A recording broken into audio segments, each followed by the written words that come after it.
अस्सलामुअलैकुम नाजरीन, आप देख रहे हैं सूबाई रंग न्यूज़ और इंटरटेनमेंट चैनल और मैं हूं मोमना शहबाज। सबसे पहले नजर डालते हैं आज की आम खबरों पर।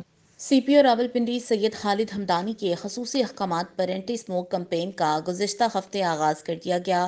CTO तैमूर खान की हदायत पर तमाम सर्कल इंचार्ज ने रावलपिंडी के मुख्तलिफ सेक्टर्स में एंटी स्मोक कैंपेन के लिए धुआं देने वाली गाड़ियों के खिलाफ भरपूर कार्रवाई का आगाज़ कर दिया।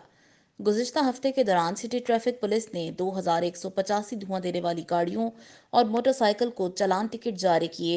गाड़ियों के फिटनेस सर्टिफिकेट 18 PSV मअतली के लिए अथॉरिटी को भिजवाए गए। 80 से ज़ायद गाड़ियों को थाना बंद कर दिया गया। कार्रवाई के दौरान मुतअद्दिद गाड़ियों को फिटनेस के हवाले से वार्निंग जारी की गई। CTO तैमूर खान की तमाम सर्कल इंचार्ज और इनकी टीम को अच्छी कार्रवाई पर शाबाश। Chief traffic officer Taimur Khan का कहना था कि धुआं छोड़ने वाली गाड़ियों के खिलाफ रोजाना की बुनियाद पर कार्रवाई की जाएगी।